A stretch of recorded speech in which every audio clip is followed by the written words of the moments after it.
Doksuri, also known as Egay in the Philippines, continues to organize and strengthen here on Saturday evening.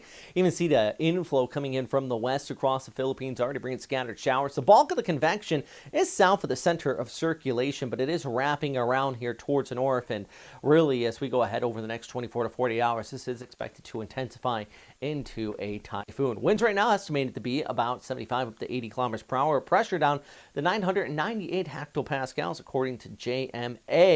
Here's the official forecast from the Japan Meteorological Agency as this moves off towards the north and west. Now, the good news, pretty much with all the guidance, this is staying towards the east, or northeast, I should say, of Luzon. But still, some of the outer rain bands are going to be impacting areas of Cagayan and Isabela, and the inflow coming in from the west out there across parts of Region 1 and also southwest out there towards Manila before this pushes off towards the north. Looks more and more likely like a direct landfall, probably into Taiwan. Now, Taiwan, massive mountains out here. They act like a wall, and they are notoriously typhoon killers. But it does mean there are times where you can see upwards of 1,000 to 2,000 millimeters of rainfall due to these storms. Now, that's not an exaggeration, friends. It's a very high probability.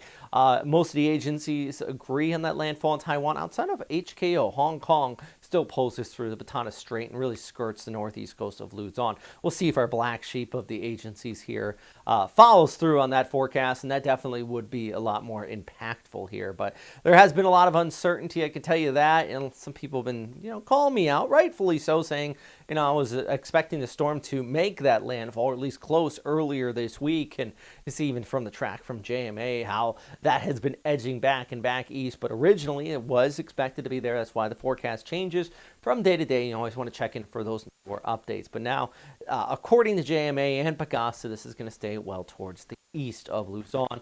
A direct impact there into Taiwan. But it's still the inflow in the outer rain band is going to continue to impact the Philippines, but Taiwan and even Okinawa prefecture, Ishigaki and Miyako-jima have to watch out for this. So let's take a look at the ECMWF guidance here as our storm moves off towards north and west. And you see that inflow still wrapping and around. We have our storm just kind of tracking off of the east coast, and that even brings those tropical storm strength conditions. That means probably going to see signal force 1 or 2 there in northeastern Luzon before this moves out past the Batanes Islands. And look at that, just slamming right into the mountains of Taiwan, eventually out there to southeastern China too. And then another look at this as this pulls towards the north. And of course, we're always concentrating on this, but look back towards south and west, those inflow bands, which are going to be bringing those showers even to the NCR through next week. So plenty of rainfall in that forecast too. For example, Metro Manila, every single day, scattered showers, could be heavy at time.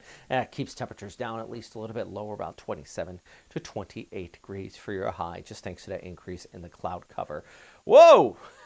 Not sure what happened there, but anyways, taking a look at another look at the ECMWF forecast, and yeah, you can just see how this pulls towards the north, and I like how this just shows you that tight pressure gradient as this moves over Taiwan, and the mountains just squeeze it up. Sometimes that squeeze as it slams into the mountains creates higher winds than when they're actually in the storm, which is always interesting, even with the funneling. So the east coast of Taiwan, notorious for being some of the worst places on earth to get typhoons, and then you get those heavy rainfall into the mountains that pushes over there across the Taiwan Strait and just starts to weaken out. But boy, a lot going on with the storm system. Like I said, good news, it stays offshore.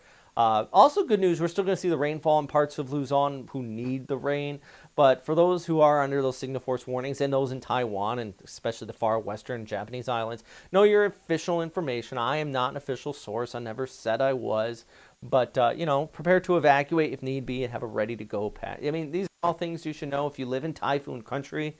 But, just some things to remember, be smart about it, and, of course, just be ready for the storm system. Hey, if you have any questions, comments, or suggestions, please also let me know. Big thanks for everybody on Patreon who continues to support this channel. Can't say you guys enough. Also, big thanks to Lex. So some of these graphics on here showing the track comparison from Western Pacific Weather. He made those graphics, so shout out to him. And also, if you guys want to support the channel, like and subscribe, or you can hit the support button here on YouTube and also on Patreon. as always, stay safe out there. And yeah, we'll just cue up the outro here. Oh yeah, one more thing. My last update today in front of the green screen. I might do some more, but those will all be like screencasts.